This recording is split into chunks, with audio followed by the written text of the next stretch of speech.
आइए शुरुआत कर लेते हैं 100 खबरों की फर्स्ट सेंचुरी।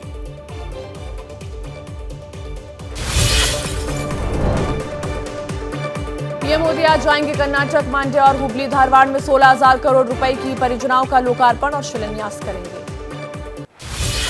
आज बेंगलुरु से मैसूर की दूरी 75 मिनट में हो जाएगी पूरी। पीएम मोदी आज कर्नाटक को मैसूर बेंगलुरु हाईवे करेंगे समर्पित। 8,480 करोड़ में बनकर तैयार हुआ है यह हाईवे। मैसूर हाईवे के उद्घाटन को लेकर कांग्रेस ने उठाए सवाल। रणदीप सुरजेवाला ने दावा किया है कि इस हाईवे का काम कई जगहों पर अधूरा है। विधानसभा चुनाव को लेकर कर्नाटका में हलचल तेज। तैयारियों की समीक्षा के लिए चुनाव आयोग की टीम पहुंची कर्नाटक। गृह मंत्री अमित शाह का आज तेलंगाना और केरल दौरा। हैदराबाद में सीआईएसएफ के स्थापना दिवस समारोह में होंगे शामिल। केरल के त्रिशूर में चुनावी सभा को करेंगे संबोधित। सीएम योगी आज से गोरखपुर के 2 दिन के दौरे पर कई परियोजनाओं का करेंगे शिलान्यास।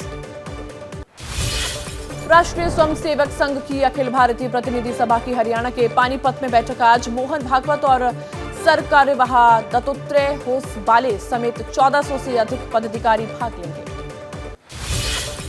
बीजेपी सांसद साध्वी प्रज्ञा सिंह ठाकुर का राहुल गांधी पर विवादित बयान। कहा, साबित कर दिया कि विदेशी माता से जन्मा पुत्र कभी देशभक्त नहीं हो सकता, देश से निकाल फेंकना चाहिए। बीजेपी सांसद प्रज्ञा ठाकुर के बयान पर कांग्रेस का पलटवार। सुप्रिया श्री नेता ने प्रज्ञा ठाकुर को मानसिक विक्षिप्त और गोडसे को उपासक बताया। बीजेपी की दिग्गज नेता उमा भारती ने सीएम शिवराज सिंह चौहान पर बरसाए फूल। नई आबकारी नीति ने उमा भारती खुश नजर आए। अतीक अहमद से पूछताछ के लिए प्रयागराज पुलिस और एसटीएफ की टीम साबरमती जेल के लिए रवाना। उमेश पाल हत्याकांड में अतीक और उसका परिवार नामजद। उमेश पाल हत्याकांड में आरोपी अतीक अहमद की पत्नी शाइस्ता परवीन पर 25,000 रुपए का इनाम घोषित। हत्या के बाद से ही वो फरार है। पुलिस से बचने के लिए अतीक अहमद और उसका भाई अशरफ करते थे आईफोन के खास फेस टाइम का इस्तेमाल। उमेश पाल की हत्या से पहले अतीक ने शूटरों से की थी 1 घंटे तक बात। सूत्रों से मिली जानकारी के अनुसार जमीनों की खरीद फरोख्त में उमेश पाल की दखलंदाजी से था अतीक अहमद नाराज। अतीक ने उमेश पाल को खरीद फरोख्त से दूर रहने की भी धमकी दी थी। शूटर अब्दुल कवी के भाई अब्दुल कादर को पुलिस ने किया गिरफ्तार। पूर्व विधायक राजू पाल हत्याकांड में शामिल था अब्दुल कवी। बरेली के जिला जेल में छापेमारी में डीआईजी को मिले कई अहम सुराग। कई अफसरों पर गिर सकती है गाज। 20 फरवरी 2021 को समाजवादी पार्टी में शामिल हुए थे उमेश पाल। लखनऊ के दफ्तर ने पार्टी प्रमुख अखिलेश यादव ने दिलाई थी शपथ। उमेश पाल ने चांदी का मुकुट किया था भेंट।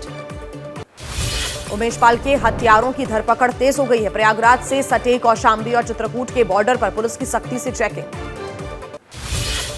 लैंड ऑफ जॉब मामले में ईडी का आधिकारिक बयान। शुक्रवार को 24 ठिकानों पर हुई थी छापेमारी। 1 करोड़ कैश, $1900, 540 ग्राम सोना समेत कई अहम दस्तावेज बरामद। तेजस्वी यादव ने ट्वीट कर बीजेपी पर साधा निशाना। कहा, 2017 में भी हजारों करोड़ के लेन देन की बात सामने आई थी। 600 करोड़ का नया हिसाब लाने से पहले पुराने का हिसाब दे दे बीजेपी। ईडी की छापेमारी को लेकर आरजेडी प्रवक्ता मनोज झा ने उठाए सवाल। पूछा चलाई जा रही है खबरों का सूत्र कौन। केंद्रीय मंत्री अनुराग ठाकुर का बयान। लालू का एक ही नारा था, तुम मुझे प्लॉट दो मैं तुम्हें नौकरी दूंगा। सभी ने भ्रष्टाचार का अपना मॉडल जारी कर रखा था। दिल्ली शराब घोटाले में बीआरएस नेता की कविता से 16 मार्च को फिर होगी पूछताछ। कल 9 घंटे तक हुए सवाल जवाब। ईडी की पूछताछ के दौरान की कविता से गिरफ्तार कारोबारी अरुण रामचंद्र पिल्लई से जुड़े भी सवाल जवाब हुए। ईडी की पूछताछ के बाद आरती उतारकर कार्यकर्ताओं ने किया के कविता का स्वागत। मंत्री विधायकों के साथ सैकड़ों समर्थक थे मौजूद। महिला आरक्षण को लेकर उठाए गए सवाल को लेकर केंद्रीय मंत्री अनुराग ठाकुर ने तेलंगाना सरकार पर साधा निशाना। कहा, आज जो महिला आरक्षण की बात करते हैं वो 9 साल से कहां थे। के कविता के खिलाफ आपत्तिजनक टिप्पणी को लेकर तेलंगाना बीजेपी प्रदेश अध्यक्ष के खिलाफ प्रदर्शन। सड़क पर उतरी बीआरएस कार्यकर्ता। बंदी संजय का पुतला जलाकर विरोध। हैदराबाद के बंजारा हिल्स थाने में बीजेपी प्रदेश अध्यक्ष बंदी संजय के खिलाफ केस दर्ज हुआ। बीआरएस नेताओं ने के कविता के खिलाफ आपत्तिजनक टिप्पणी को लेकर शिकायत कराई थी दर्ज। सिसोदिया और के कविता को लेकर बीजेपी का बयान। गौरव भाटिया बोले, भ्रष्टाचार के मामले में विक्टिम कार्ड न खेले क्षेत्रीय पार्टियां। आम आदमी पार्टी के राज्यसभा सांसद संजय सिंह बोले, विपक्ष को खत्म करने की कोशिश, लेकिन विपक्ष नहीं बचेगा तो लोकतंत्र भी नहीं बचेगा। आम आदमी पार्टी के प्रवक्ता राघव चड्ढा बोले, तानाशाही की तरफ बढ़ रहा है देश, लोकतंत्र को खत्म करने की साजिश। विपक्षी दलों पर सीबीआई और ईडी के एक्शन को लेकर बोली प्रियंका गांधी, बीजेपी विपक्ष की मुखर आवाजों से इतनी भयभीत क्यों? यूथ कांग्रेस अध्यक्ष श्रीनिवास के बिगड़े बोल, सीबीआई और ईडी पर निशाना साधने वाले ट्वीट में बीजेपी के बड़े नेताओं के लिए अपशब्द। मध्य प्रदेश के रीवा पहुंचे कांग्रेस नेता दिग्विजय सिंह बोले, बीजेपी भ्रष्टाचार की वॉशिंग मशीन, जो अपराधी बीजेपी में आ जाते हैं उनके सारे दाग धुल जाते हैं। अखिलेश यादव ने कहा, सीबीआई, ईडी और इनकम टैक्स विपक्ष के लिए हथियार और बीजेपी नेताओं के कारनामे छुपाने के लिए ढाल बन गए हैं, जनता सब देख रही है।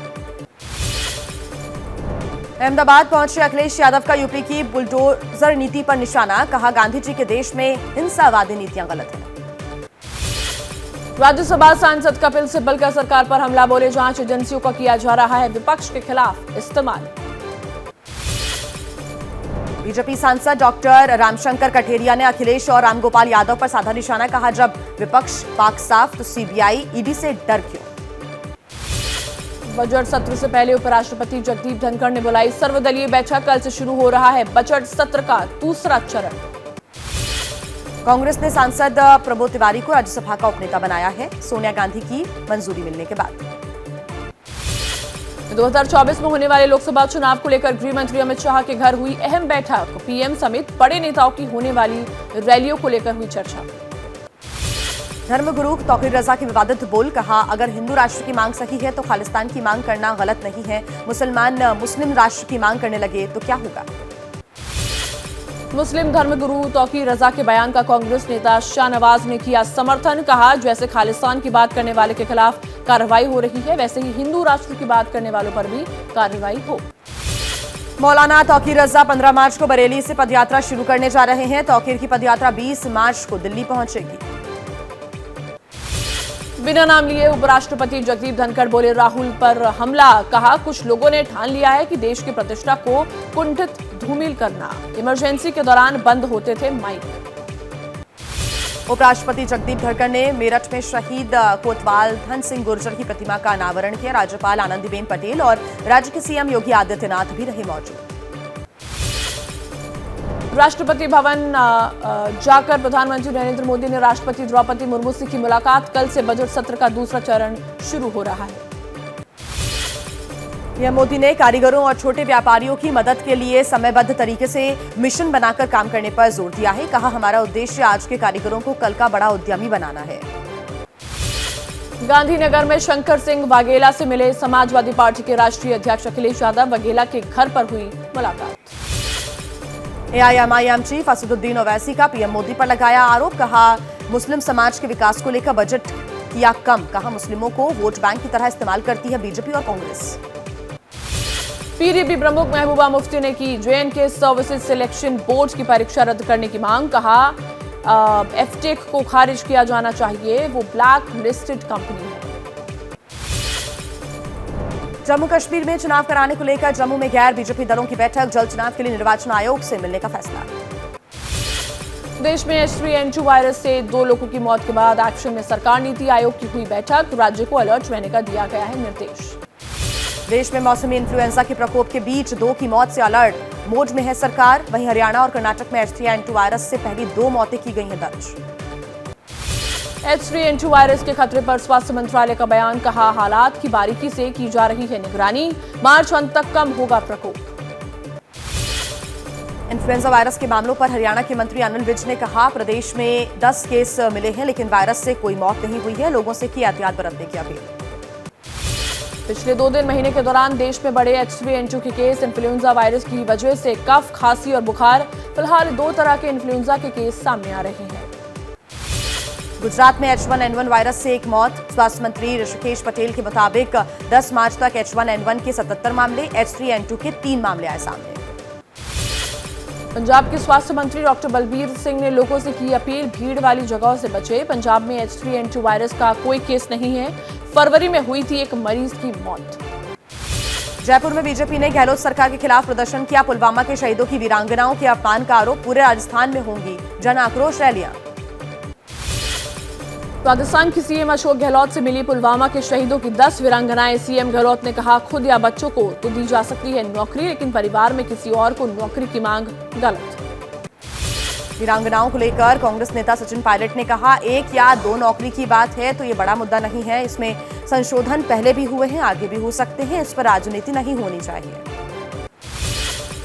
राजस्थान के मंत्री प्रताप सिंह खाचरियावास ने कहा, सरकार को 4 कदम पीछे हटना पड़ा तो पीछे हटेंगे। सीएम अशोक गहलोत से की जाएगी बात। झांसी मेडिकल कॉलेज में फर्जी एमबीबीएस के कोर्स में एडमिशन का मामला। यूपी के राज्यपाल ने बुंदेलखंड यूनिवर्सिटी के कुलपति को दिए जांच के आदेश।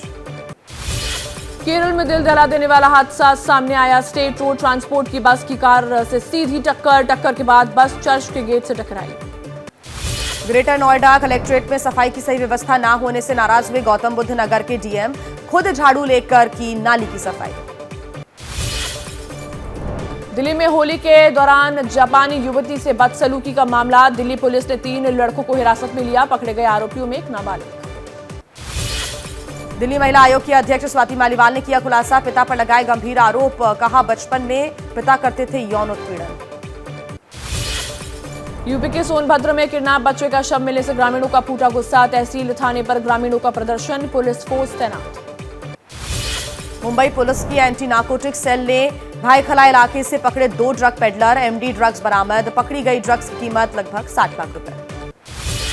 दिल्ली पुलिस ने 19 साल पुराने मर्डर केस के आरोपी को धर दबोचा। 2004 में महिला की हत्या पर हुआ था फरार। कोर्ट ने किया था भगोड़ा घोषित। बिहार के हाजीपुर में केंद्रीय मंत्री नित्यानंद राय की हत्या की साजिश का मामला आया सामने। पुलिस ने हिंदुवादी संगठन के नेता को इसमें गिरफ्तार किया है। भोपाल में सब इंस्पेक्टर ने पत्नी और बेटे की चाकू मारकर हत्या करने के बाद की खुदकुशी। वारदात की वजह साफ नहीं। पत्नी बेटे का घर में मिला शव। यूपी के गाजियाबाद में गंग नहर के पास जंगल में मिला पति पत्नी का शव। गले पर मिले हैं चोट के निशान। मुरादनगर इलाके की वारदात। जम्मू कश्मीर के मथवाड़ में मिले 5 ग्रेनेड बम। मौके पर पहुंची पुलिस टीम और बम निरोधक दस्ता। चरगल गांव में ग्रेनेड बम को किया गया डिफ्यूज। लखनऊ के विकासनगर में एक युवक को बाइक सवार बदमाशों ने सिर पर मारी गोली। गंभीर हालत में युवक अस्पताल में भर्ती। मौके से हमलावर हुए फरार। यूपी के औरैया में बदमाशों ने दुकानदार से की मारपीट। बाजार में की खुलेआम फायरिंग। एक लड़की समेत 3 लोग घायल। 2 बदमाशों को भीड़ ने पकड़कर पीटा। यूपी के चंदौली में रेलवे स्टेशन पर एक यात्री से मिले 1.5 करोड़ रुपए कैश। जीआरपी और रेलवे पुलिस की चेकिंग के दौरान पकड़ा गया व्यापारी। एमपी के गुना में सरकारी राशन की कालाबाजारी। पुलिस ने पकड़ा सरकार चावलों से भरा ट्रक का। 600 कट्टे चावल बरामद। हिरासत में ड्राइवर। पटना के फुलवारी शरीफ में आपस में भिड़े 2 गुट। जमकर हुई गोलीबारी। मारपीट का वीडियो हुआ सोशल मीडिया पर वायरल। झगड़े में 2 लोग जख्मी, कई घायल। लखनऊ में चेन स्नैचिंग के 2 आरोपियों को पुलिस ने धर दबोचा। राहगीरों को बनाते थे निशाना। कई वारदातों में रहे शामिल। 3 चेन और 3200 रुपए बरामद। बिहार के कैमूर के मां मुंडेश्वरी धाम परिसर में महिला के साथ बदसलूकी। श्रद्धालुओं, पुजारी और सफाई कर्मी के बीच हुई मारपीट। हिरासत में 4 लोग। एमपी के बुरहानपुर के जंगल में अतिक्रमण हटाने के गई वन विभाग और पुलिस की टीम पर हमला। 10 लोग घायल। ग्रामीणों ने गाड़ियों में की तोड़फोड़। कश्मीर क्या मजबूरी है मेरी, बताइए। मैं अभी आपको बताती हूँ कि मैंने ओए होए होए होए नमकीन के चटकारे लेते हुए टकटकी मार के डिबेट शो को पॉज रिपीट कर करके देख रहे हैं जोगिंदर जी। इनकी तरह आप भी देखें अपनी फेवरेट डिबेट्स को रिपीट कर और डाउनलोड कीजिए एबीपी लाइव ऐप अपने स्मार्ट टीवी पर।